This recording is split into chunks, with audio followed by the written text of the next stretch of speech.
Tiesu eksperts. Tiesu eksperts ir persona, kurai ir speciālas zināšanas, pirmām kārtām, otrām kārtām, pieredze kādā zinātnes, tehnikas, mākslas vai amatniecības nozarē, un kura, treškārt, tiesu eksperta likuma noteiktajā kārtībā saņēmusi tiesu eksperta certifikātu.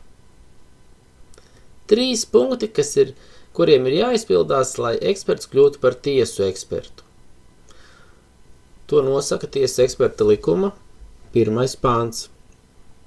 Bet jautājums ir, vai, lai kļūtu par tiesu ekspertu un veiktu tiesu ekspertīzi, vai nav nepieciešams saņemt arī tiesas lēmumu par ekspertīzes noteikšanu, vai privāta persona nosakot ekspertīzi tiesu ekspertam, kuram ir šīs speciālās zināšanas, pieredze un tiesu eksperta likumā noteiktā kārtībā saņemts tiesu eksperta certifikāts, vai viņš šajā ekspertīzē būs tiesu eksperts? Nav tik vienkārši atbildām šis jautājums, tāpēc mēģināsim, izklāstot šo tēmu, tālāk arī nonākt pie pareizās atbildes. Valsts un privātais tiesu eksperts. Tiesu eksperta pienākumus pilda valsts tiesu eksperts un privātais tiesu eksperts. Valsts tiesu ekspertam amata pienākums ir veikt tiesu ekspertīžu iestādē, valsts tiešās pārvaldes iestādē vai valsts kapitāla sabiedrībā. Savukārt privātais tiesu eksperts tiesu ekspertīzes veic savas saimnieciskās darbības ietveros, vai uz darba līguma pamata pie komersanta, kā arī biedrībās un nodibinājumos. Tātad tiesu eksperts ir persona, kurai ir speciālas zināšanas, pieredze, kādā zinātnes, tehnikas, mākslas vai amatniecības nozarē, un kura tiesu eksperta likumā noteiktā kārtībā ir saņēmusi tiesu eksperta certifikātu, un kura veic tiesu ekspertīzes. Ekspertīžu iestādē, tiesu ekspertīžu iestādē vai privātais savas saimnieciskās darbības ietvaros, bet jebkurā gadījumā gan privātais, gan tiesu eksperts veic tiesu ekspertīzes. Atkārtosim, kas ir tiesu ekspertīze. Tātad tiesu ekspertīze ir objektu vai materiālu zinātnisku un praktiski izpēte, ko veic tiesu eksperts. Pirmais, izmantojot likumā noteiktā kārtībā reģistrētu metodi. Trešais, lai atbildētu uz ekspertīzes noteicēju uzdotajiem jautājumiem. Tātad tiesu ekspertīzi veic tiesu eksperts, atbildot uz ekspertīzes noteicēju uzdotajiem jautājumiem. Tātad, ja viņš nav tiesu eksperts, tad tā nebūs tiesu ekspertīze. Bet tiesu eksperta likuma 2. pantā ir izņēmums, ka tiesības veikt tiesu ekspertīzes var arī cita persona, kur ir atbilstoši speciālas zināšanas. Gaidām pieturēsimies pie tā, ka tiesu ekspertīzi var veikt tikai tiesu eksperts. Tiesu eksperta pienākumi. Tiesu eksperta likuma 14. pāns nosaka precīzus pienākumus, kas tiek uzlikti tiesas ekspertam. Tātad pirmais.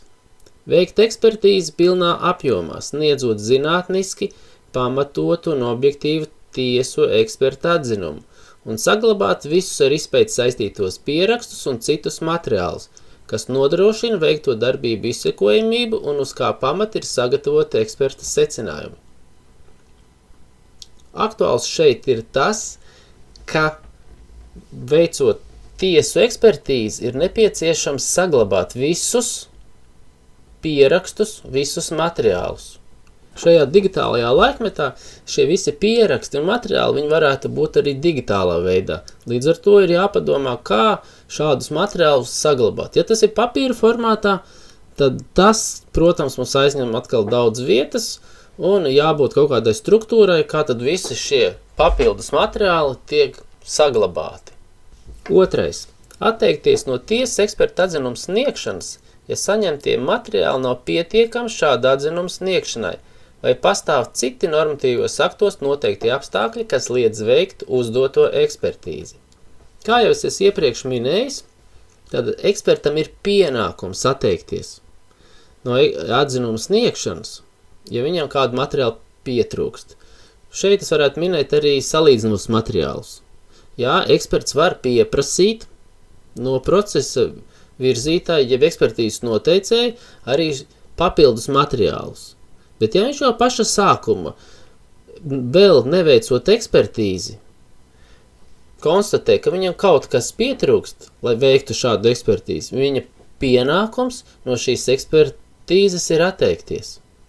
Šāda kļūda, kad eksperts saulaicīgi jau neatsakās no šāda eksperta atzinuma sniegšanas, ir ne tikai saistīts ar tiesu ekspertīzi, bet arī citās ekspertīzēs. Kad eksperts ilgi un mērķtiecīgi gaida, ka tomēr šī ir viena no tādām problēmām, ar kuru saskarās arī ne tikai tiesu eksperta atzinums sniedzēji, bet arī vienkārši eksperta atzinums sniedzēji, jo visbiežāk situācija izveidojas tā, ka ekspertīzes veicējs gaida uz ekspertīzes noteicēju kaut kādus papildus materiālus, bet rezultātā sanāk, ka ekspertīze tiek ievilkta un pēc kaut kāda zināma laika, tikai tad eksperts saprot, ka nav jēga gaidīt vai arī gaida pa daudz ilgi un rezultātā tāpatās ekspertīze tiek atgriezta ekspertīzes noteicējam. Tāpēc tiesu eksperta pienākums ir jau laicīgi uzreiz pašā sākumā atteikties no eksperta atzinuma sniegšanas, ja nav materiāli, lai šādu ekspertīzi veiktu. 3. Atteikties no tiesas eksperta atzinuma sniegšanas, ja uzdotie jautājumi neatbilst viņa kompetencei. Tātad tiesu ekspertam kompetence apliecina tiesu eksperta certifikāts. Ja viņš nav ieguvis šādu certifikātu, jeb tiesības veikt konkrētu veidu ekspertīzes, tas nozīmē, ka viņam šādas kompetences nav. Tātad viņš šajā gadījumā nevar veikt ekspertīzi kā tiesu eksperts. Piemēram, ja viņam jau šis certifikāts jau ir zaudējis spēku, tātad dokuments, kas apliecinās viņa kompetenci, ir zaudējis spēku. Tātad viņam no šādas ekspertīzes arī ir pienākums atteikties. 4. Piedalīties tiesas sēdēs, ja ir uz šīm sēdēm uzaicināts. Šis ir nediskutējams jautājums, manuprāt, jo diez vai, ka tiesu eksperts kaut kādu bez attaisnojoša iemesla izdomās nenākt uz tiesu, zinot, ka viņš uz šīm tiesas sēdēm ir uzaicināts. 5. Izvēloties izpētes metodas, ievērot ekspertīzē iesniegta objekta un materiāla saglabāšanas prasības. Protams, ja ekspertīžu veidam ir izstrādāts vairākas metodas, vienmēr ir nepieciešams izvēlēties saglabāšanas prasības. Ne tikai tāpēc, lai varētu veikt atkārtot ekspertīzi vai papildus ekspertīzi ar šiem pašiem izpētes objektiem, bet arī, lai būtu humānāki pret izpētes objekta īpašnieku. 6. Ekspertīzē iegūto informāciju sniegt tikai procesa virzītājam, ekspertīzes noteicējam vai tā pilnvarotai personai. Sniedzot jebkuru informāciju, ir jāsaprot, kam tad mēs viņu sniedzam. Un šī gadījumā klasiskā situācija ir tāda, ka pēc ekspertīzēm nevienmēr atbrauc pats procesa virzītājs vai ekspertīzes noteicējs. Un līdz ar to mums ir jāsaprot, kādā veidā tad eksperta atzinumam ir jābūt noformētam. Šī gadījumā es domāju iepakotam pēc ekspertīzes veikšanas, jo ekspertīzes transportēšanas laikā pie informācijas atzinumā ir iespējams tikt jebkuram. Tāpēc ekspertam ir par to jāpadomā jau saulaicīgi, lai pie visas tās sensitīvās informācijas varētu tikt tikai ekspertīzes noteicējs vai procesa virzītājs. Un kā šeit likumā rakstīts, vai pilnvarota persona. Tas viss attiecās tajā gadījumā, ja eksperta atzinums tiek izdrukāts papīra formātā. Ja eksperta atzinums tiks nosūtīts elektroniskā veidā, tad, protams, šādas problēmas varētu atkrist. 7. Uzraudzības un kontrolas funkcijas nodrošināšanai pēc tiesas eksperta padomes pieprasījuma izsniegt tiesas eksperta atzinumu kopijas, ievērojot normatīvos aktos noteiktos ierobežojumos. Šeit runa ir par sensitīviem datiem, vārdus, uzvārdus, adreses, personas kodus. Viss šī informācija ir jāizklāj, pirmām kārtām, otrām kārtām ir jāsaprot, ko nozīmē atzinumu kopijas. Vai atzinumu kopijas var uzskatīt eksperta atzinumu, kurā nav paraksta? Vai atzinumu kopija būs tikai dokuments, uz kura būs uzrakstījusi lietvede sekretārs, ka saturs atbilst eksperta atzinuma oriģinālam? 4. septembra 2018. gada ministra kabineta noteikuma numur 558 dokumentu izstrādāšanas un noformēšanas kārtība 47. punktā tiek minēts, kas ir dokumentu kopija. Tātad tā tiek izstrādāta, nokopējot vai citādā veidā iegūstot oriģināla faksimilitētu ar visām oriģināla dokumenta grafiskajām un citām īpatnībām. Tātad kopijai jābūt identiskai, kāds ir eksperta atzinums. Savukārt, izstrādājot elektroniski dokumentu kopiju papīra formā, tos dokumentu rekvizītus, kuri papīra formā nav redzami, atveido dokumentu kopijā uzreiz aiz apliecinājumā dokumenta pēdējā rekvizīta virs apliecinājuma uzraksta. 8. Pildot amata pienākums, veikt darbības, kas neaizskar personas veselību, godu un cieņu, un ievērot personas datu aizsardzības prasības. 9. Nodrošināt, lai bērna piedalīšanās tiesu ekspertīzē negatīvi neietekmētu viņa psihi un, ja nepieciešams, lūgt, lai ekspertīzes noteicējs pieaicina psihologu. Neskatoties uz to, ka tiesu eksperts var šādas situācijas izvērtēt, un viņam ir dota rīcības brīvība, un viņš, ja ir nepieciešams, var pieaicināt un lūgt ekspertīzes noteicēju pieaicināt šo psihologu. Tomēr, lai nepakļautu sevi riskam, vēlams tomēr pieaicināt psihologu. 10. Regulāri paaugstināt kvalifikāciju. Ļoti vienkāršs punkts, ļoti vienkāršs pienākums, bet praktiski šis ir ļoti nevienkāršs uzdevums. Jo ekspertam ir pašam pienākums, nevis ekspertīžu iestādei, bet pašam ekspertam ir pienākums regulāri paaugstināt kvalifikāciju. Protams, ekspertīžu iestādes, lai atvieglotu tiesu eksperta dzīvi, arī savos iekšējos normatīvos dokumentos jau ir iestrādājuši un uzlikuši sev par pienākumu nodrošināt, lai tiesu ekspertam paaugstinātu šo viņa kvalifikāciju. Tā, piemēram, Kriminālistikas pārvaldes 17. gada reglamentā 8. punktā ir minēts 8.2. Veikt ekspertu apmācību, nodrošināt regulāru eksperta kvalifikācijas paaugstināšanu. Tātad par tiesas eksperta kvalifikācijas paaugstināšanu ir uzņēmusies saistība pati ekspertīžu iestāde. Iespējams, ka arī citās ekspertīžu iestādēs apzinās tiesas eksperta svarīgumu, nepieciešamību, un ekspertīžu iestādes tad uzņemās šīs saistības, lai paaugstinātu savu tiesu ekspertu kvalifikāciju. Bet kā, piemēram, ir ar neatkarīgajiem tiesu ekspertiem, un vai katra tiesu ekspertīžu iestāde uzņemās šādas saistības? Un pēdējais 11. pienākums, kas ir uzlikts tiesu ekspertam, ir veikt tiesu ekspertīzi tikai tajā specialitātē, kurā viņš ir saņēmis tiesu eksperta certifikātu un kurā ir tiesu ekspertīzes veikšanai nepieciešamā tehnika, iekārtas un tiesu eksperta padomes reģistrēta metode. 1.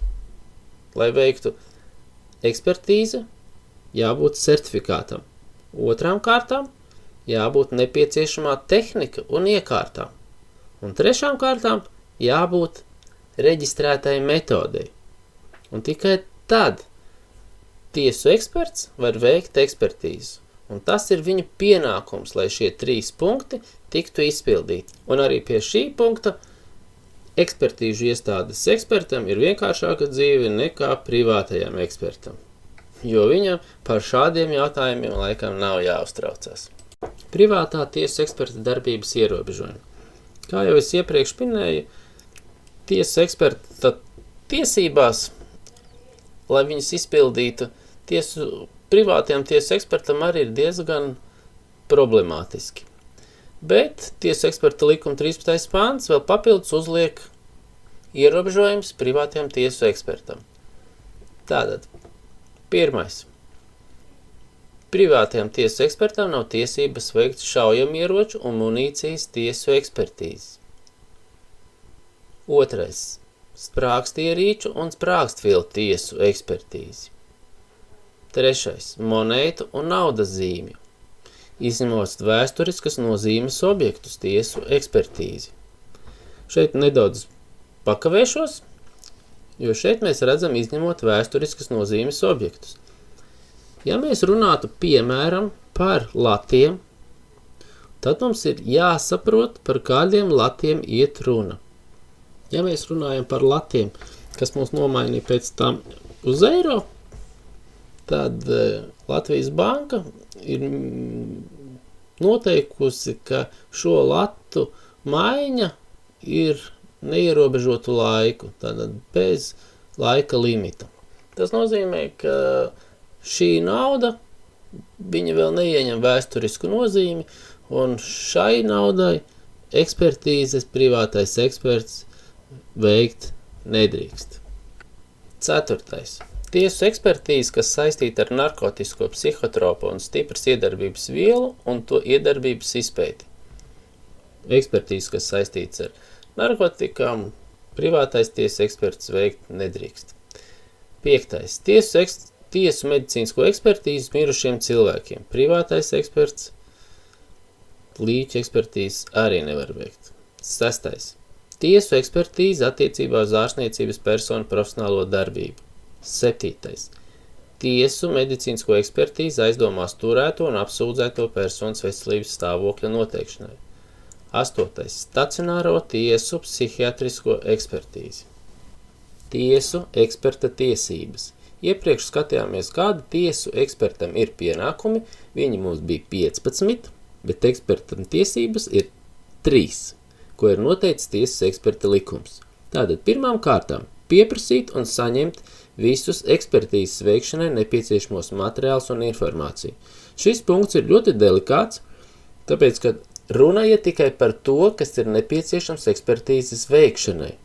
Cik dziļi tiesu eksperts iedziļinās visos pārējos jautājumos, kas saistīts ne tikai ar ekspertīzes veikšanu, bet ar konkrēto lietu, ir jāsaprot pašam ekspertam, lai problēmas situācijās nerastos, piemēram, interešu konflikts.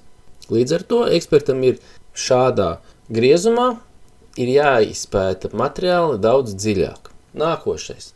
Pēc saskaņošanas ar ekspertīzes noteicēju sniegt tiesa eksperta atzinumu nevien par uzdotajiem jautājumiem, bet arī par citiem apstākļiem, ko eksperts atbilstoši savai kompetencei atklājas pēc paša iniciatīvas. Šeit varam pastīties no divām pusēm. Pirmām kārtām, eksperts ir atklājis pēc savas iniciatīvas, vai ekspertam vajadzētu veikt kaut kādus pētījumus uz savu iniciatīvu. Ja ekspertīzes noteicējs ir uzdevis atbildēt uz konkrētu jautājumu, ekspertam ir jāatbild uz konkrētu jautājumu. Nekādu iniciatīvu viņš nevarētu izrādīt. Ja tomēr viņam tāda vēlme ir, vai viņš saprot, ka lietā svarīgi būtu atbildēt vēl uz kaut kādiem jautājumiem, ko ekspertīzes noteicējs nav uzdevis, tātad to visu viņš varētu darīt tikai saskaņojot ar ekspertīzes noteicēju un nekādā savādākā veidā.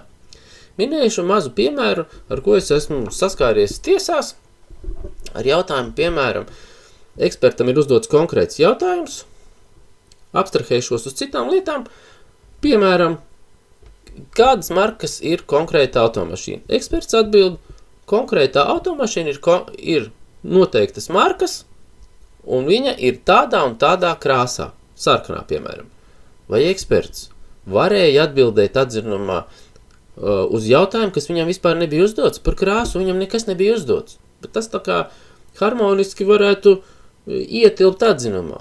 Bet arī šeit ekspertam jābūt ļoti uzmanīgam. Ja viņš vēlās atbildēt arī šādās niansēs, tātad ir jāpārdomā, un jebkurā gadījumā, jebkura lieka atbild vai jebkurš pētījums atzinumā, viņam jābūt saskaņotam ar ekspertīzes noteicējiem un nekā savādāk. Skatīsimies tālāk. Tātad, 3. Vērst ekspertīzes noteicēju uzmanību uz apstākļiem, kas saistīti ar ekspertīzi. Arī uz jautājumu formulēšanu. Nevienmēr ekspertīzes noteicējam ir tādas zināšanas kā tiesu ekspertam.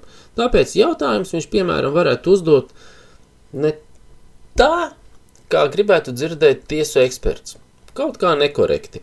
Tāpēc tiesu eksperts var vērst ekspertīzes noteicēju uzmanību uz konkrētiem apstākļiem saistībā ar jautājumu formulēšanu. Pie tam, ja mēs izslēdzam jautājumus, arī apstākļus, ko procesa virzītājs varētu neredzēt, vai arī uzdot nekorekti, kā rezultātā atbilde būs ne tāda, kā eksperts ir iedomājies, vai procesa virzītājs ir uzdevis, jebkurā gadījumā tiesu ekspertam jāvērš ekspertīzes noteicēju uzmanību uz konkrētiem apstākļiem. Šeit neiet runa par papildus izpēti, šeit iet runa tie apstākļi, ko tiesu eksperts konstatē, neveicot nekādu izpēti. Tas te, kā jūs redzat, ir precizēts arī uz jautājumu formulēšanu. Bet, ja tomēr eksperts pēta, atgriežamies pie otrā punkta pie ekspertu tiesībām, tad tikai saskaņojot ar ekspertīzes noteicēju. Apkopojot visu iepriekš minēto, ir jāsaka, ka tiesu ekspertam veicot ekspertīzi ir tiesības gan pievērst uzmanību jautājumiem, gan pievērst uzmanību apstākļiem, gan arī veikt kaut kādus papildus pētījumus, bet tikai saskaņojot ar ekspertīzes noteicēju. Nekādā gadījumā iniciatīva nesaskaņota ar ekspertīzes noteicēju nav pieļaujama. Tiesu eksperta atbildība. Tiesu ekspertam var iestāties gan krimināla atbildība, gan disciplināra atbildība. Disciplināra atbildību ierosina tiesu eksperta padomi. Iemesls varētu būt tiesneša vai prokurora priekšlikums, personas sūdzība vai pēc tiesu eksperta padomes iniciatīvas. Kā mēs šeit varam redzēt, tiesu eksperts tiek novērots un viņa darbība tiek kontrolēta no visām pusēm. Gan no tiesas, gan no prokuratūras, gan no tiesu eksperta padomas, gan no jebkuras personas, kas ir saskāries ar tiesu eksperta darbu. Kāda tad ir šie disciplināra lietas ierosināšanas iemesli? To mums nosaka tiesu eksperta likuma 20. pants. 1. Normatīvu aktu neievērošana, kur attiecas tiesu eksperta darbību. Un šis ir viens no tiem iemesliem, kāpēc tiesu ekspertam ir ļoti labi jāpārzina arī juridiskā puse saistīta ar tiesu ekspertīžu veikšanu. 2. Profesionālo pienākumu nepildīšana vai rupja nolaidība, kas pieļaut ekspertīzes veikšanas laikā vai nepamatota tiesu eksperta atzinuma sniegšana. Tātad viss tas, kas ir saistīts ar ekspertīzes veikšanu. Šeit mēs varam runāt par tiesu eksperta atzinuma kvalitāti, par izpēti, par tiesu eksperta rīcību attiecībā pret izpētes objektiem un paraugiem. Tātad šeit ir viss tas, kas ir saistīts ar pašu eksperta atzinumu un viņa izpēti. Runājot par nepamatotu tiesu eksperta atzinumu sniegšanu, ir jāsaprot, kas ir tiesu eksperta atzinums un uz kāda pamata tad šis atzinums tiek sniegts.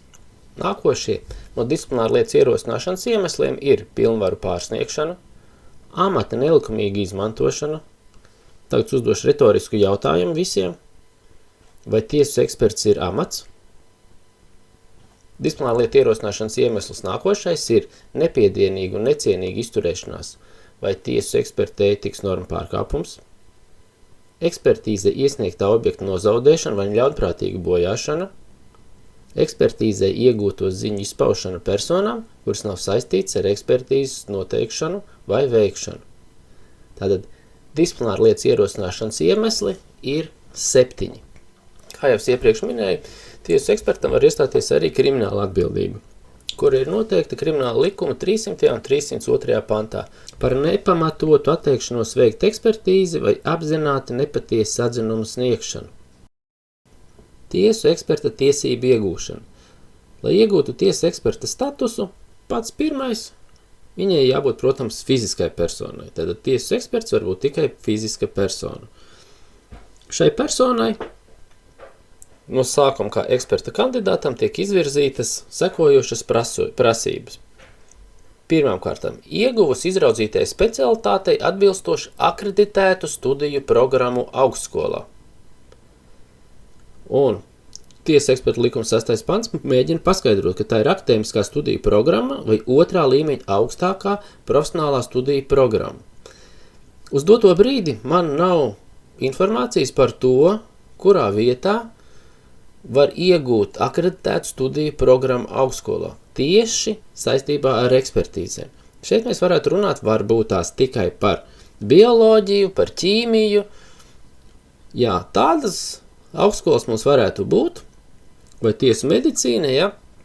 Bet ja mēs runājam par trasoloģiskām ekspertīzēm, vai piemēram daktiloskopskās ekspertīzes, un vesela virkne vēl citas ekspertīzes, man uz doto brīdi nav tādas informācijas, kur tad būtu iespējams iegūt šādu atbilstošu specialitātei, atbilstošu akreditētu studiju programmu.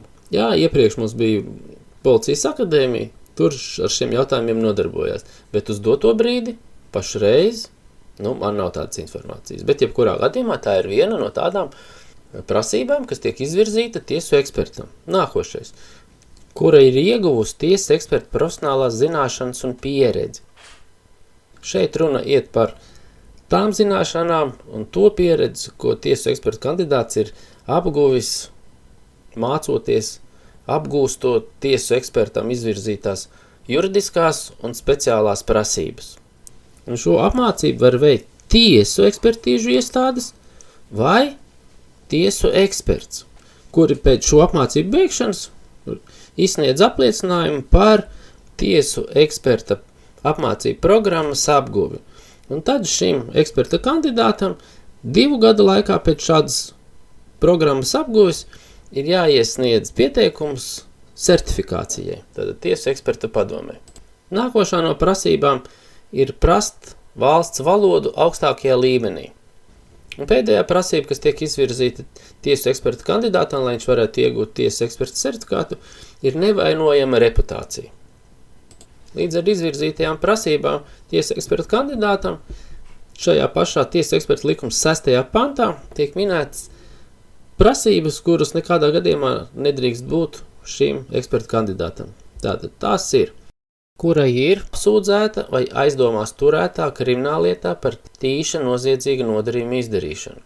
Šeit es uzsveru tīša noziedzīga nodarījuma izdarīšanu.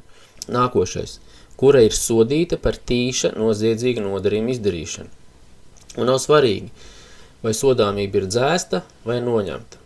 Nākošais, kura ir notiesāta par tīša noziedzīga nodarījuma izdarīšanu, bet no soda izciešanas atbrīvota sakarā ar noilgumu, amnestiju vai apžēlošanu. Nākošais, pret kuru sakarā ar noilgumu vai amnestiju ir izbeigts krimināla process par tīša noziedzīgu nodarījumu izdarīšanu. Nākošais, kura saukta pie krimināla atbildības, bet pret kuru krimināla process izbeigts uz nerehabilitējoša pamata. Ja mēs iepriekšējos punktos redzējām, ka runa iet par tīša noziedzīgu nodarījumu, un nav svarīgi, vai viņš ir izbeigts vai nav izbeigts, vai viņš ir rehabilitēts, amnestēts, apžēlots, jebkurā gadījumā runa gāja par tīšiem noziegumiem. Tad šis punkts nosaka to, kad var būt saukta persona pie krimināla atbildības, bet krimināla procesa izbeigts uz nerehabilitējoša pamata. Ko nozīmē nerehabilitējoša pamats? Tas nozīmē, ka, piemēram, lai būtu tāda skaidrība, piemēram, lieta izbeigta pierādījuma trūkuma dēļ, piemēram. Šī gadījumā nav pierādīts, ka tiesu eksperts ir bijis nevainīgs. Nākošajā punktā tiek minēts tiesas eksperts, kuram pamatojoties uz lēmumu disciplināru lietā atņemts tiesu eksperta tiesības. Un ja no disciplināru lietā pieņemtā lēmuma spēkā stāšanās brīdis nav pagājuši 5 gadi. Tātad par tiesu eksperta kandidātu šī persona nevarēs būt. Pēdējais ierobežojums – persona, kurai nodibināta aizgādnība.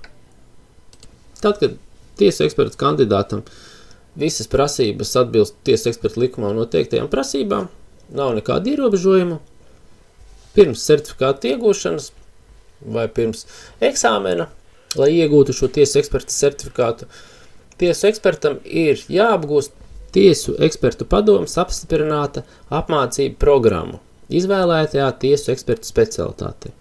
Šī apmācību programma sastāv no 2 daļām. Ir vispārīgā daļa, nosaka tiesu ekspertam nepieciešamās juridiskās un vispārīgās tiesu ekspertīšu teorētiskās zināšanas un ir vienāda visās specialitāšu programmās.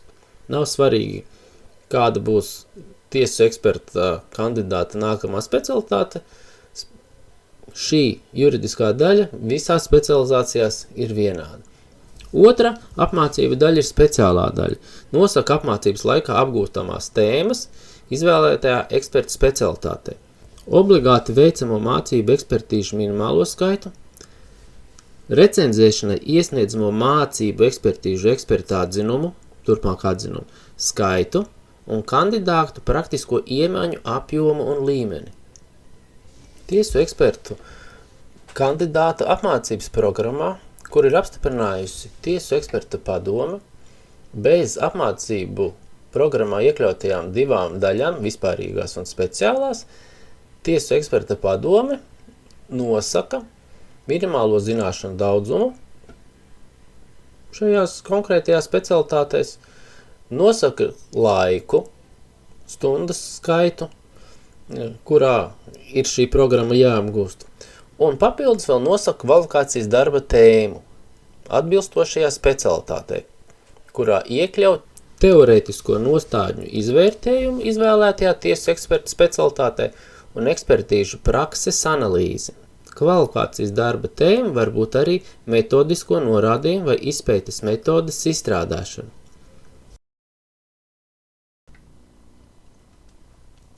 Kvalifikācijas darba tēmas, ko ir noteikusi tiesu eksperta padome, publiskajā telpā nav man izdevies atrast, bet ir iespējams atrast tiesu eksperta kandidāta apmācību programmas.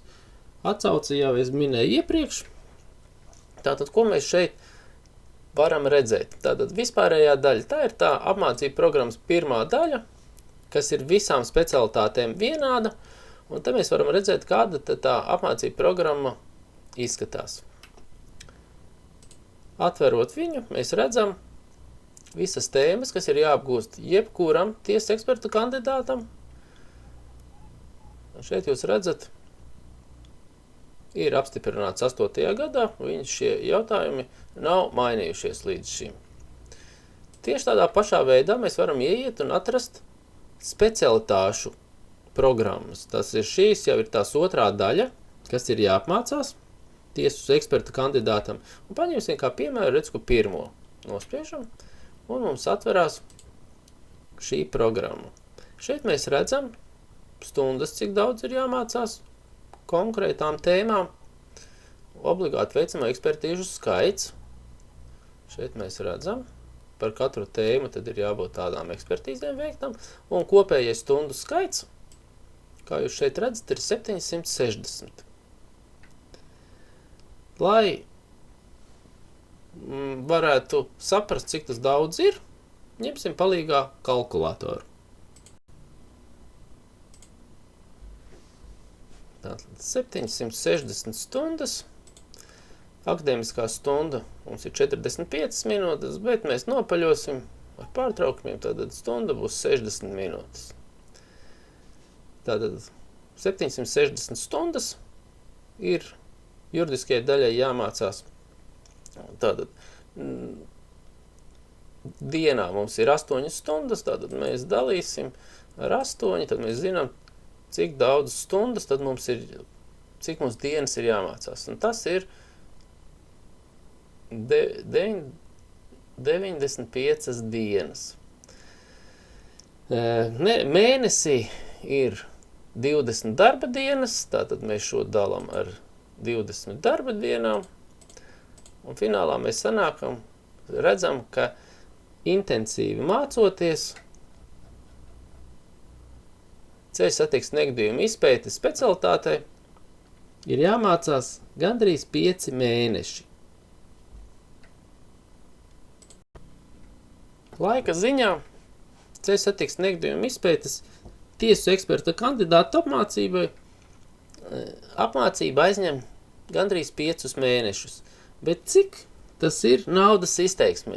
Cik izmaksātu viena tiesas eksperta kandidāta apmācība, tikai apmācība. Un nekur es nevarēju atrast internetā, cik tas varētu maksāt. Vienīgais es atradu Valsts policijas maksas pakalpojumu cenrādis, esošs spēkā, uz dotajā brīdī, kad es rakstu šo video, ir 30. decembris 2023. gads. Un tad mēs redzam Valsts policijas maksas pakalpojumu cenrādis. Un atradīsim cenrādī. Redz, ka šeit jūs redzat eksperta amata kandidāta apmācība. Šis nav tiesu, bet šis ir eksperta amata. Tātad eksperta amatam, lai apmācītu, ir izmaksā stunda 10,02. Tātad mēs atceramies, ka ceļu satiksmes negadījumu izpētes eksperta apmācībai ir jāpatērē nemazāk pa 760 stundām. Tātad 760 stundas reiz 10 eiro aptuveni, tātad 7,5 tūkstoši, rupi runājot, izmaksā tikai apmācība. Protams, ja ekspertīžu iestāde, šī gadījumā tiesu ekspertīžu iestāde, ir gatava apmācīt. Bet tas ir, redzam, šīs cenas ir no 2013. gada. Tas nozīmē, ka noteikti viņām, kuru katru mirkli ir jāmainās un cenas var mainīties. Bet jebkurā gadījumā 7,5 tūkstoši tas ir tikai vienai ekspertīzei. Bet mēs varētu pamēģināt apstīties kādu citu ekspertīzi. Piemēram, paņemsim poligrāfa ekspertīzi. Intereses pēc. Un te mēs apgriezīsim. Un paskatīsimies, cik poligrāfa ekspertu, lai iemācītu poligrāfa ekspertam, 320 stundas ir jāmācās. Tātad 3200 eiro pēc patreizējām cenām. Eksperimentu kārtā paskatīsimies vēl kādu ekspertīzi. Piemēram, krāsu polimeru materiālu pārklājuma izpēte. Šeit mēs redzam 1970 stundas ir jāmācās.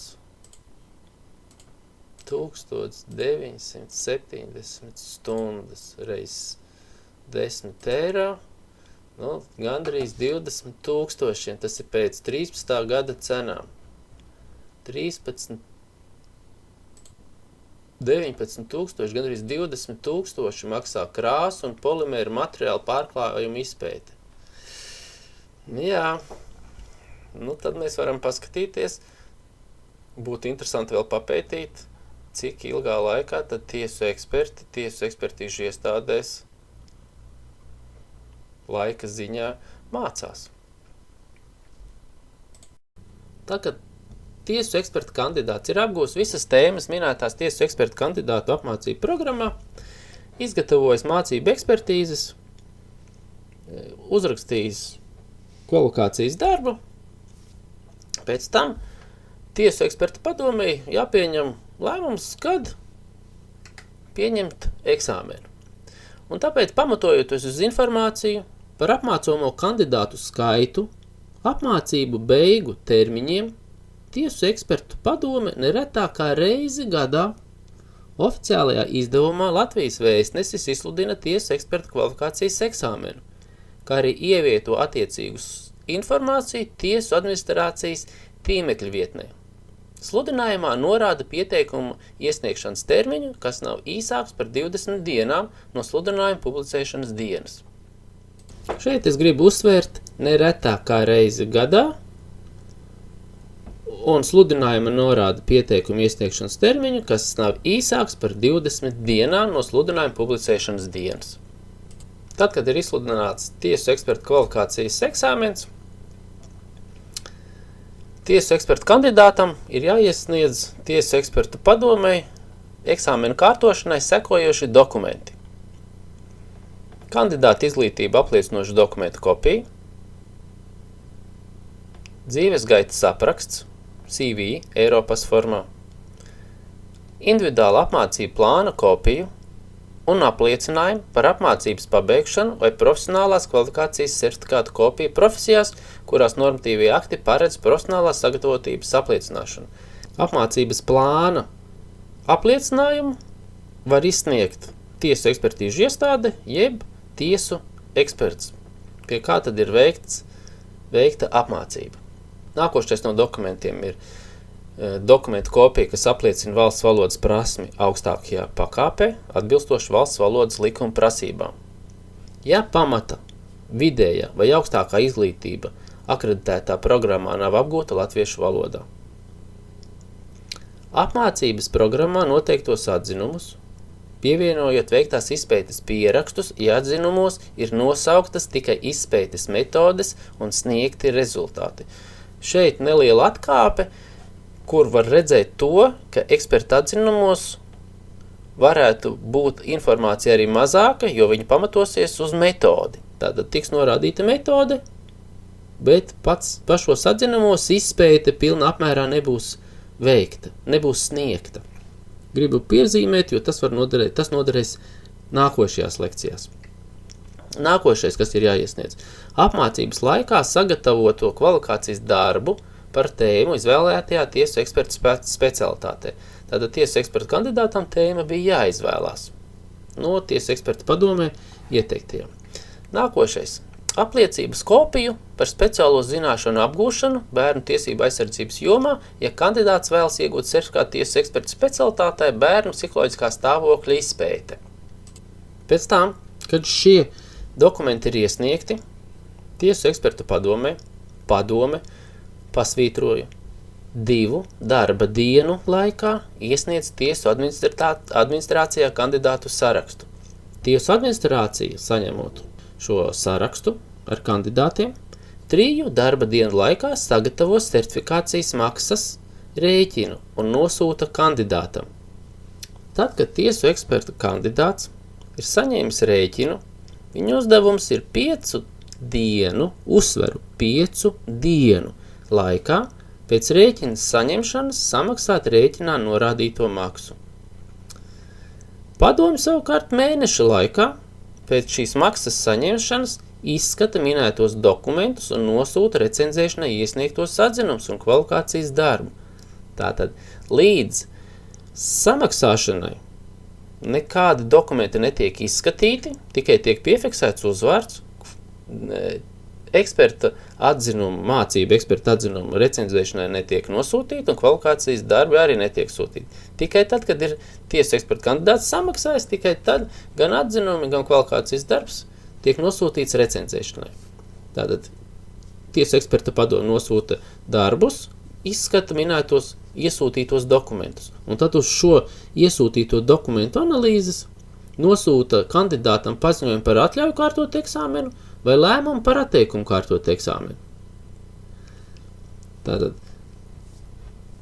darbi, kvalifikācijas darbs un tiesa eksperta atzinumu vēl nav izlaboti, vēl nav skaidrības, kas viņos saturiski ir iekšā, vai viņi ir veikti pareizi vai nepareizi, bet tiesu ekspertam jau ir informācija par to, ka viņam ir atļauts kārtot eksāmenu, jo dokumenti visi atbilst tā kā vajag un ir iesūtīta pilnā kārtībā. Ja tiesu eksperts ir saņēmis, tiesu eksperta kandidāts ir saņēmis atļauju kārtot eksāmenu, tad eksāmenu kārtos ne agrāk par mēnesi pēc paziņojuma nosūtīšanas dienas. Ne agrāk par mēnesi. Tiesu eksperta kandidātu eksāmenu nav jākārto tiesu medicīnas eksperta specialitātē vai tiesu psihiatrijas eksperta specialitātē. Viņiem ir izglītības dokuments un līdz ar to šeit tiesu eksperta padome izvērtē tikai viņu izglītības dokumentus un visas tās prasības, kas tiek izvirzītas tiesu eksperta likumā atbilstoši tiesu ekspertam. Tiesu eksperta padome kandidātam atsaka eksāmenu kārtošanu un neorganizē iesniegto atzinumu un kvalifikācijas darba recenzēšanu, kā jūs iepriekš minēju, ja kandidāts nav iesniedzis visus dokumentus, ja ir konstatēta kandidāta neatbilstība tiesu eksperta likumā kandidātam izvirzītajām prasībām, vai kandidāts nav samaksājis noteikto maksu. Kad visi dokumenti ir kārtībā, nauda ir samaksāta par eksāmenu, padome izvēlas recenzentu no tiesu eksperta reģistrā iekļauto eksperta vidus, tiesu eksperta mācību ekspertīzēm un kvalifikācijas darbam. Ja kandidāta izvēlētajā specialitātē certificētu ekspertu valstī nav, atzinumu un kvalifikācijas darba recenzēšanai uzaicina atbilstoši specialitātes augstskolu akadēmiskā personāla pārstāvi vai speciālistu atbilstošajā jomā. Noteiktais recenzents, saņemot atzinumus un kvalifikācijas darbus, viņš viņus recenzē 15 darba dienu laikā pēc to saņemšanas. Recenzijas viņš iesniedz padomei kopā ar recenzētajiem atzinumiem un kvalifikācijas darbu. Pēc kā padome recenzijas nekavējoties nosūta kandidātam. Kas tad recenzentam ir jānorāda recenzijās? Pirmkārt, atzinuma atbilstība eksperta atzinuma noformēšanas prasībām, veiktās izpētes gaitas un iegūto rezultātu atbilstību tiesu eksperta atzinumā norādītajai padomē reģistrētajai metodei vai zinātniski pamatotajai metodei. Tātad padomē reģistrētajai metodei vai zinātniski pamatotai metodei.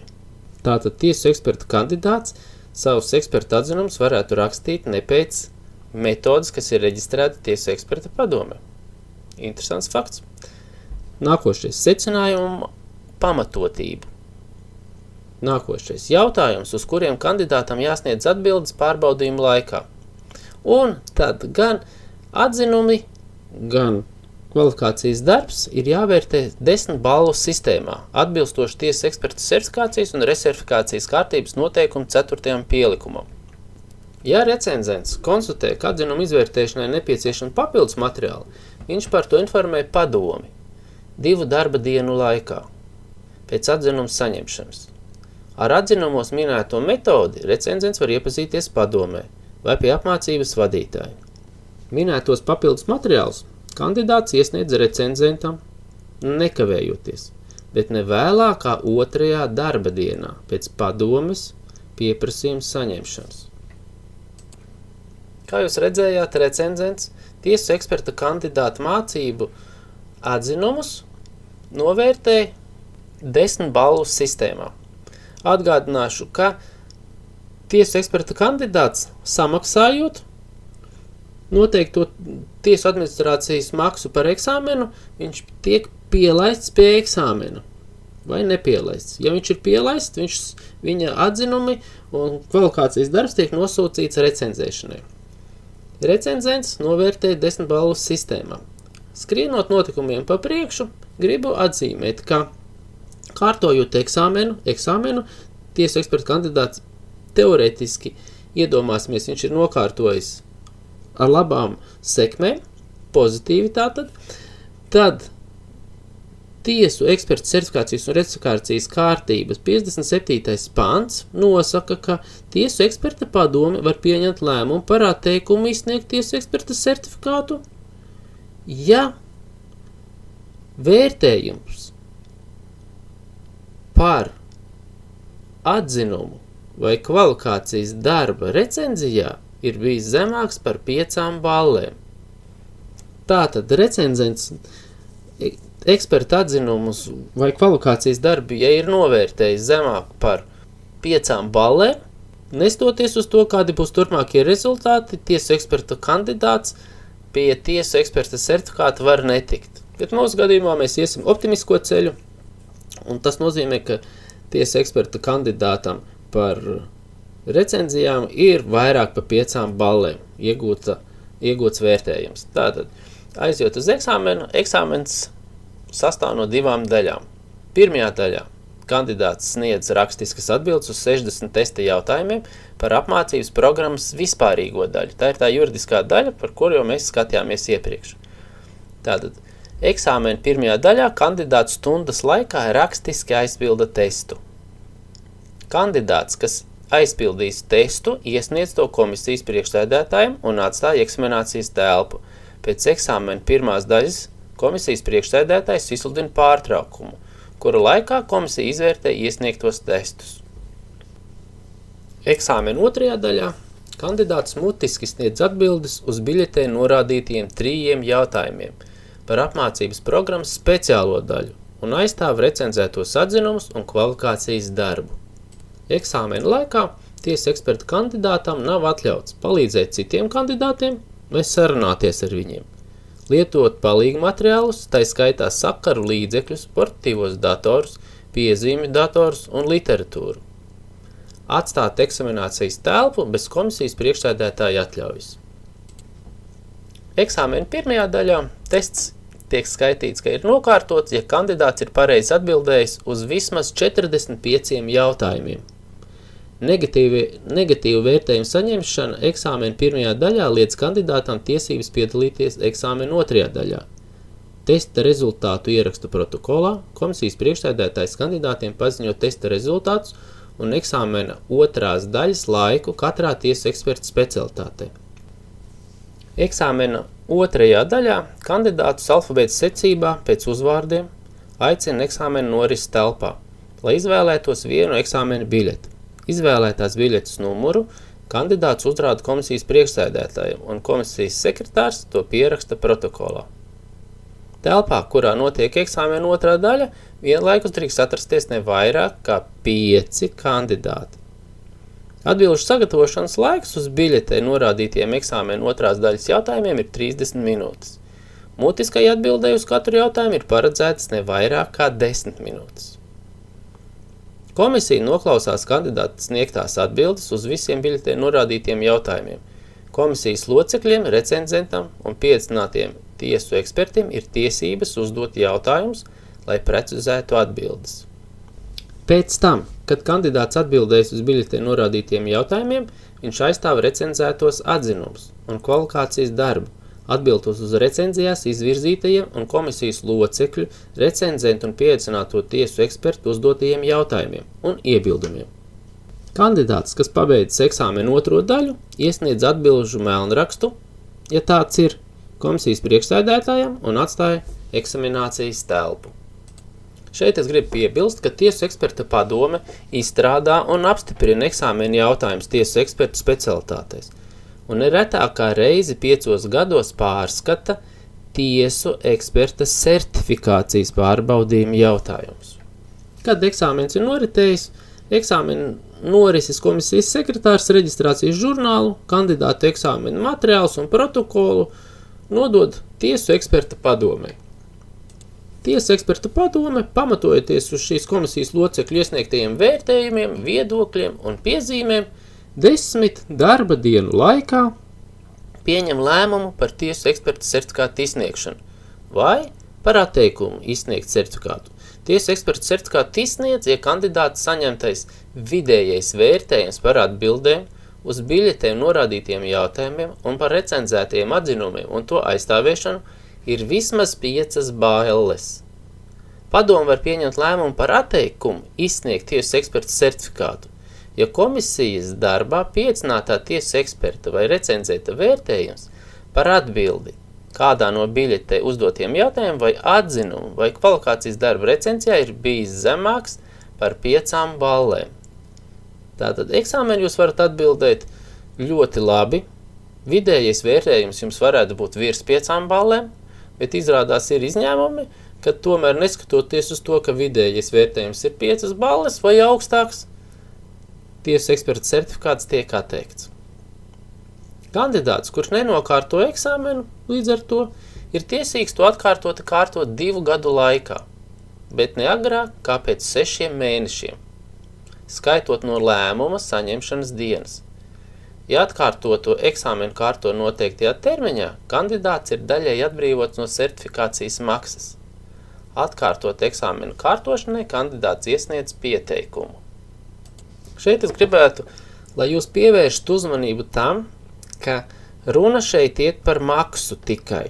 Tātad nevis par iespēju nekārtot kādu no eksāmena daļām. Piemēram, pirmo juridisko daļu eksāmenu kandidāts ir nokārtojis, bet nav nokārtojis otro daļu kaut kādu apsvērumu dēļ. Tas nenozīmē, ka nākošo reizi kārtojot tiesa eksperta eksāmenu, kandidāts būs atbrīvots no pirmās daļas kārtošanas. Nē. Šeit runa varētu būt tikai tad, ja pirmā daļa nav nokārtota, tad samaksa būs mazāka proporcionāli tikai tai eksāmena daļai, kura nebija kārtota. Bet nekādā gadījumā šeit nevar uzskatīt to, ka ja pirmo daļu ir nokārtojis un otro daļu nav nokārtojis, ka kārtojot nebūs jākārto pirmā daļa. Tiesu eksperta resertifikācija.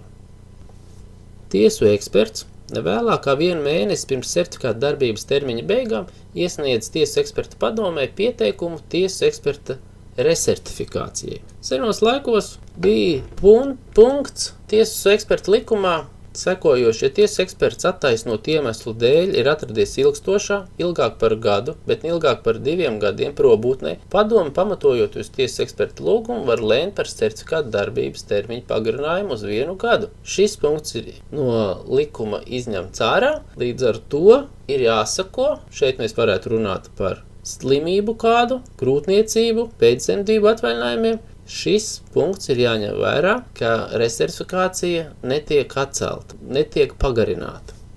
Viens no punktiem, lai tiesu eksperts varētu resertificēt savu certifikātu, ir veikt noteiktu skaitu ekspertīzes. Bet tiesu ekspertam varētu būt vairāki certifikāti, un šī situācijā tiesu eksperts, kurš ir certificēts vairākās savstarpēji saistītās ekspertu specialitātēs, un kurš iepriekšējo certifikācijas darbību laikā ir veicis ministra kabineta noteikumos 834 no 20. decembra 16. gada tiesas eksperta certifikācijas un resertifikācijas kārtība noteikto tiesas eksperta kvalifikācijas nodrošināšanai nepieciešamo minimālo ekspertīžu skaitu, kā arī veids vismaz vienu šo noteikumu minēto profesionālās darbības pasākumu, katrā specialitātē var pieteikties kompleksajai resertifikācijai. Pieteikumam resertifikācijai pievieno tiesas eksperta kvalifikāciju un kompetences apliecinošus dokumentus. Ar atbilstošo tiesu eksperta specialitāti saistīto darbību pārskatu un to apliecinošos dokumentus, kas izdoti certifikāta darbības laikā. Un tie ir tiesu eksperta kvalifikācijas celšana apliecinošie dokumenti.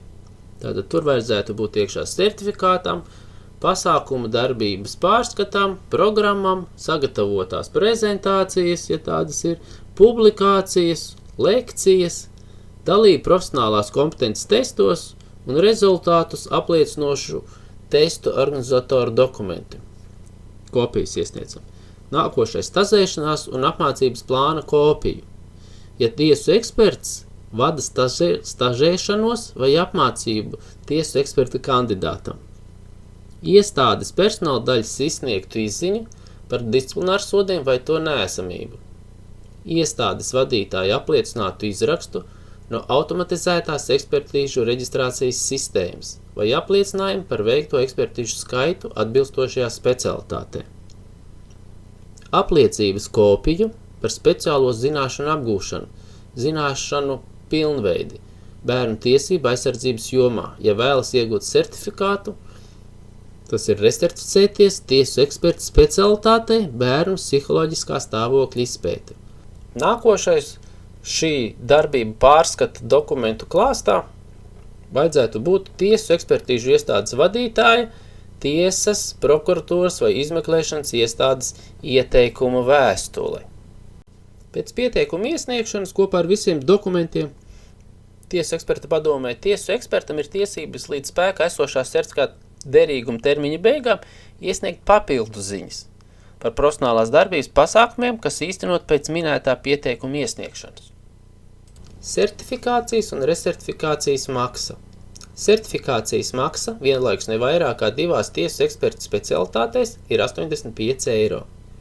Tiesu eksperta kandidātiem, tiesu medicīnas ekspertu un tiesu psihiatrijas eksperta specialitātēs certifikācijas maksa vienlaikus ne vairāk kā 2 tiesu medicīnas vai tiesu psihiatrijas eksperta specialitātēs ir 7 eiro.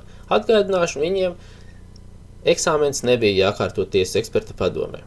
Resertifikācijas maksa ne vairāk kā 2 tiesu eksperta specialitātēs vai par vienu komplekso resertifikāciju ir 15 eiro.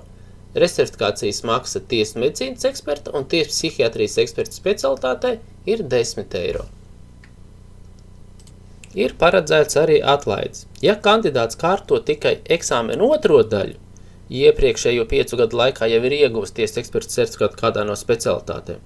Šādā gadījumā kandidāts ir daļēji atbrīvots, tas ir 50% no certifikācijas maksas. Šeit runa ir par tiesas eksperta kandidātu, kurš mēģina iegūt otru certifikātu. Un ja viņš 5 gadu laikā kārto uz otru tiesas eksperta certifikātu, tad viņam eksāmena pirmā daļa, tā juridiskā daļa, nav jākārto, bet jākārto tikai speciālā. Līdz ar to ir 50% atlaide. Otrais, ja atkārto to eksāmenu kārto noteiktajā termiņā, kandidāts ir daļēji, tas ir 50% atbrīvots no certifikācijas maksas. Šeit bija runa par to, ka ja viņš eksāmenu kārtoja tiesas eksperta kandidāts pirmo reizi, juridisko daļu nav nokārtojis, tātad otro daļu viņš nekārto. Tātad viņš 50% no eksāmenu šeit ir atbrīvojums no samaksas. Atgriežoties pie recertifikācijas, iesniedzot visus dokumentus, lēmumu par tiesas eksperta recertifikāciju tiesas eksperta padome pieņem 15 dienu laikā pēc noteiktās maksas saņemšanas. Lēmumu par recertifikāciju pieņem, ja tiesu eksperts saņēmis ne mazāk par 120 punktiem, no kuriem vismaz 25 punkti ir piešķirti par minimālo ekspertīžu skaitu un vismaz 15 punkti par profesionālās darbības pasākumu. Tātad šeit mums ir strikti noteiktas robežas. Nevar būt tā, ka ir eksperts, tiesu eksperts veicis tikai ekspertīzes vai tikai piedalījies kaut kādas profesionālās pilnveides kursos. Tad, kad tiek izsniegts certifikāts no jauna, tātad šim jaunajam tiesu eksperta certifikātam tiek piešķirts arī jauns numurs. Ja tiesu ekspertu certificē kompleksajā recertifikācijā, punkti tiek summēti visās saistītajās eksperta specialitātēs, un padomu pieņem lēmumu par recertifikāciju katrā no eksperta specialitātēm. Tātad katrā no eksperta specialitātēm būs jauns tiesu eksperta certifikāts ar jaunu numuru. Protams, tiesu eksperta padome var pieņemt arī lēmumu atteikt recertifikāciju. Ja eksperts nav saņēmis noteikto punktu skaitu, tiesu eksperts sniedz nepatiesas ziņas par profesionālo darbību saistītos jautājumos, tiesu medicīnas eksperta vai tiesu psihiatrijas eksperta ārstniecības personas certifikāts ir zaudējis spēku. Nākošais, tiesu eksperts nav iesniedzis dokumentus noteiktajā termiņā, tāpēc tiesu ekspertam jābūt ļoti uzmanīgam, jāsako līdzi. Nākošais, padomē nav reģistrēta tiesu ekspertīzes metode atbilstošajā tiesu eksperta specialitātē. Tas vēl vienreiz apliecina to, ka tiesu eksperts savus pienākumus var veikt tikai tad, ja viņam ir tiesu eksperta padomē reģistrēta tiesu ekspertīzes metode.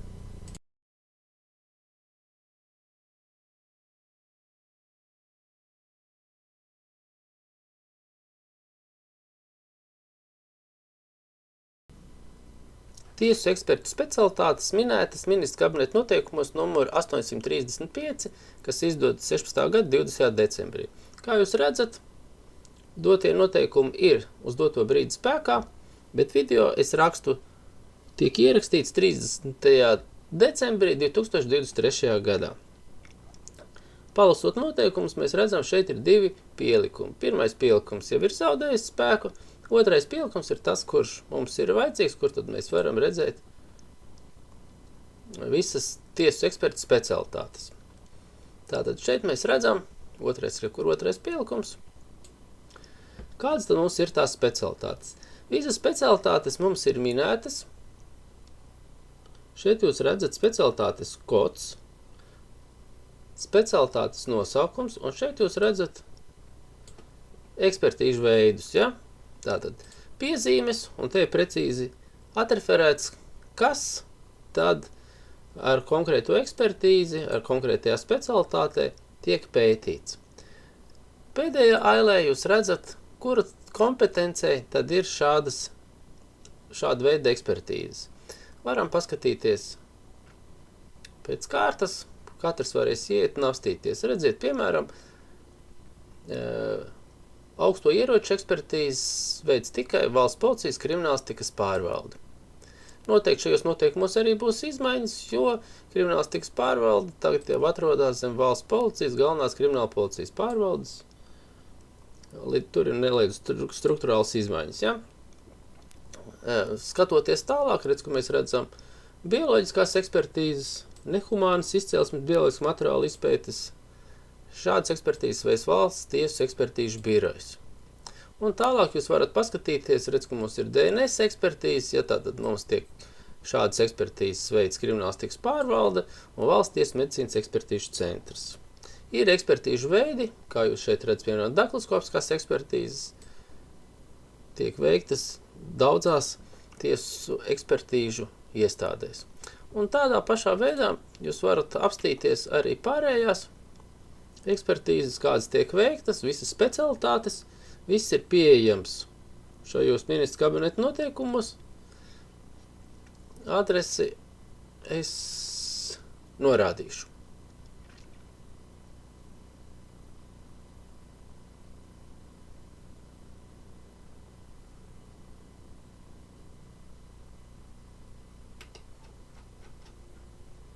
Kā jūs redzat, kopā mums ir 26 ekspertīžu veidi, kurās tad ir tiesu eksperti veids ekspertīzes. Tiesu ekspertīžu organizēšanas kārtība. Šo kārtību nosaka ministra kabineta noteikumu numuru 606, izdotie 2016. gada 13. septembrī. Viņi mums nosaka to, kādā veidā tiek organizēta kārtība tiesu ekspertīžu iestādē, kā arī tad, ja ekspertīze veids vairāku tiesu ekspertīžu iestāžu, tiesu eksperti un eksperti, kuri nestrādā iestādē. Lai tiesu ekspertīžu iestāde veiktu ekspertīzi, viņai ir jāsaņem no ekspertīzes noteicēja lēmums vai iesniegums par ekspertīzes noteikšanu, kā arī visi materiāli ekspertīzes veikšanai. Pēc kā tiesu ekspertīžu iestāde piešķir lēmumam ekspertīzes reģistrācijas numuru. Vienam lēmumam katra iestāde var piešķirt vairākus reģistrācijas numurus, atbilstoši ekspertīzē iesaistīto ekspertu specialitāšu skaitam. Ja iestāde konstatē, ka uzdotā ekspertīze neietilpst iestādes kompetencē, tā rakstiski informē par to procesu virzītāju, tiesu vai personu, kas lūgusi veikt ekspertīzi. Tātad ekspertīzes noteicēju, un nosūta izpētes objektus un citus iesniegtos materiālus atpakaļ ekspertīzes noteicējam. Šeit jāakcentē tas, ka ekspertīzes noteicējs ir jāinformē rakstiski. Ekspertīzes noteicējs likt ekspertīzi veikt var ekspertīžu iestādē, gan arī konkrētam iestādes ekspertam.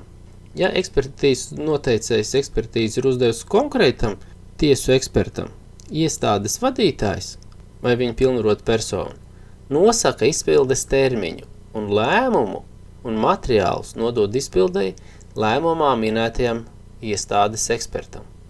Ja ekspertīze ir uzdota iestādē, tad tiesu ekspertīžu iestādes vadītājs, ievērojot iestādes eksperta pieredzi un slodzi, gribētu pakavēties pie eksperta pieredzes, un šī gadījumā es gribētu minēt tiesu eksperta likuma 1. pantu, kas definē, kas ir tiesu eksperts.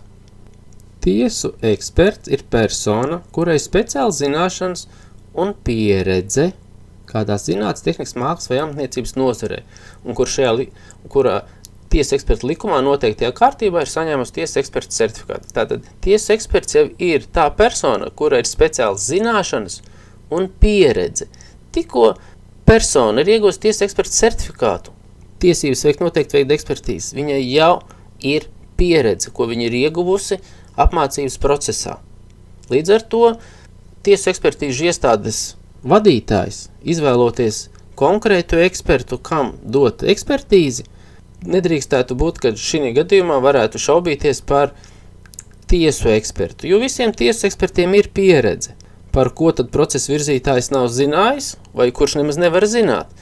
Jo, kā mēs zinām, tad šādu tiesu eksperta pieredzi pēc tiesu eksperta reģistra nav iespējams redzēt. Tur var redzēt tikai tiesu eksperta certifikāta derīguma termiņu. Līdz ar to varbūt šeit likums runā ne par tiesu ekspertiem, bet par tiesu ekspertīžu iestādes ekspertiem tikai. Šis ir retorisks jautājums. Tātad, tiesu ekspertu iestādes vadītājs izvēlās ekspertu, izvērtējot eksperta pieredzi un slodzi. Uzdod ekspertīzi veikt iestādes ekspertam vai veido iestādes ekspertu komisiju, nosakot iestādes ekspertu, kurš koordinē ekspertīzes veikšanu. Turpmāk tas būs vadošais eksperts. Nosaka lietas prioritāti atbilstoši iestādes iekšējiem normatīviem aktiem. Un kas ir svarīgi, nosaka ekspertīzes izpētes termiņus, jo termiņi nekur nav minēti nevienā citā dokumentā. Ja tas nav noteikts normatīvajā aktā, un šie normatīvie akti noteikti ir vietēji raksturi. Katras iestādes iekšējie dokumenti. Nākošais. Informē ekspertīzes noteicēju par iestādes ekspertu vai iestādes ekspertu komisiju, kam uzdots veikt ekspertīzi.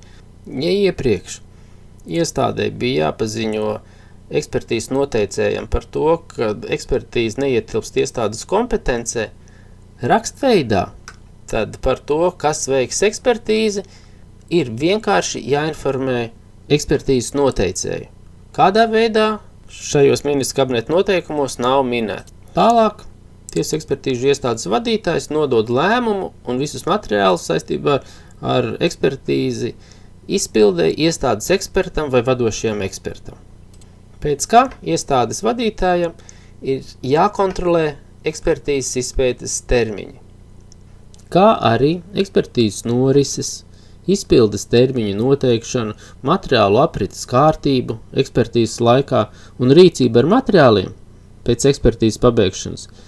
Iestādē nosaka iestādes vadītājs. Lai mehānisms labāk darbotos, ir jābūt izstrādātiem iekšējiem dokumentiem. Un šeit varētu runāt par kvalitātes vadības nodaļu, kas noteikti visās tiesas ekspertīžu iestādēs ir. Komisijas ekspertīzes organizēšanas kārtība. Komisijas ekspertīzi iestādē veids pamatojoties uz lēmumu. Tātad ekspertīzes noteicējs uzreiz var iekļaut ekspertus, kam ir jāveic šī komisijas ekspertīze.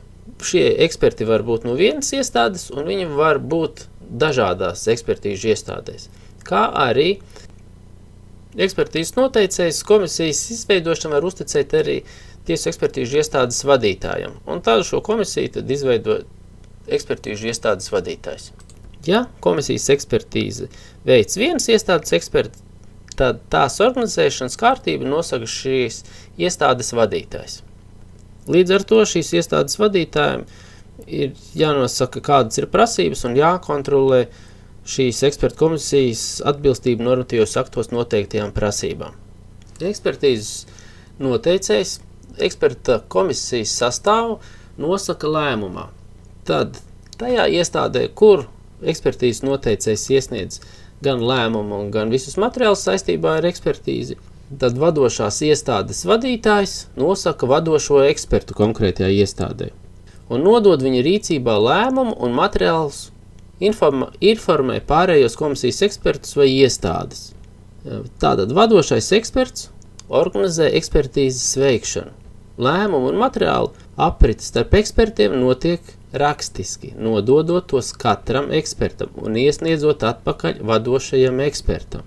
Pēc ekspertīzes veikšanas ekspertu komisija sagatavo kopīgu ekspertu komisijas atzinumu. Ja kāds no ekspertiem nepiekrīt kopīgajam secinājumam, viņš par to rakstiski informē pārējos komisijas locekļus, norādot un pamatojot viedokļu atšķirības. Ekspertu komisijas atzinumu sagatavo uz vadošās iestādes vai vadošā eksperta veidlapas. Atzinuma eksemplāru skaits atbilst komisijā iesaistīto ekspertu skaitam. Vienu eksemplāru saņem ekspertīzes noteicējs. Ja ekspertīzes noteicējs ir apstiprinājis ekspertu komisijas sastāvu, iestādes vadītājs informē komisijā iesaistītos ekspertus par ekspertīzi, un ekspertiem, kuri nestrādā viņa vadītāja iestādē, nosūta lēmuma kopiju.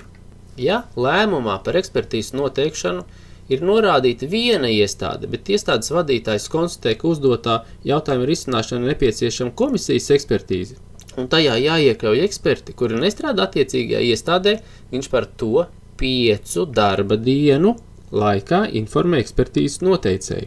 Iestādes vadītājs 3 darba dienu laikā, ja komisijas eksperti ir viens iestādes eksperti, vai vismaz 10 darba dienu laikā ekspertu komisijas sastāvā ir dažādu iestāžu eksperti. Pēc lēmumu materiālu saņemšanas izveido ekspertu komisiju un informē ekspertīzes noteicēju par komisijas sastāvu. Šie ir tie retie noteikumi, kur ekspertīzēm ir noteikti konkrēti termiņi. Tātad 5 darba dienu laikā no lēmumu un materiālu saņemšanas, ja atbilstoši lēmumam ekspertu komisijas sastāvā iekļaut dažādu iestāžu eksperti, vai dienas, kad izveidota ekspertu komisija no dažādu iestāžu ekspertiem, vadošā iestāde vai vadošais eksperts pēc saskaņošanas ar pārējiem ekspertīzē iesaistītiem ekspertiem nosaka ekspertīzes izpildes termiņus. 1. līdz 1 mēnesim, ja ekspertīze nav nepieciešams sarežģīt pētījumu. Līdz 2 mēnešiem, ja ekspertīzē nepieciešams veikt sarežģītus pētījumus vai ekspertīzē iesniegts liels izpētes objektu apjoms. Šos minētos izpildes termiņus var pagarināt par 1 mēnesi, ja ekspertīzes gaitā vadošais eksperts vai komisija konstatē, ka nepieciešams pieprasīt ekspertīzes noteicējiem papildus materiālus pirmām kārtām, vai otrs gadījums, ka nepieciešama papildu pētījumu vai ekspertu komisijas darbā ir jāpiesaista vēl citi eksperti.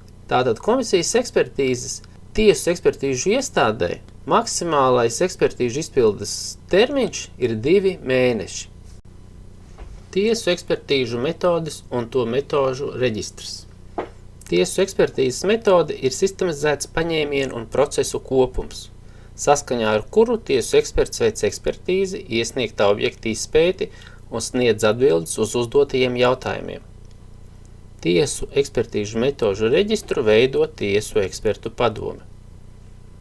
Tiesu ekspertīzes metodes apraksts ir ierobežotas pieejamības informācija. Tiesu ekspertu padome pēc personas rakstveida pieprasījuma, saņemšanas un pēc saskaņošanas ar iestādi, kurā strādā valsts tiesu eksperts, vai ar privāto tiesu ekspertu, nodrošina attiecīgajai personai iespēju iepazīties ar reģistrēto tiesu ekspertīzes metodi. Šeit es gribētu minēt tiesu ekspertu likuma 5. pantu, kas nosaka, ka tiesu ekspertīzes veikšanai sagatavoto metodi pirms tās izmantošanas iestāde, kurā strādā valsts tiesu eksperts, iesniedz reģistrācijai tiesu ekspertu padomē, bet privātais tiesu eksperts ne tikai reģistrēšanai, bet arī apstiprināšanai tiesu ekspertu padomē.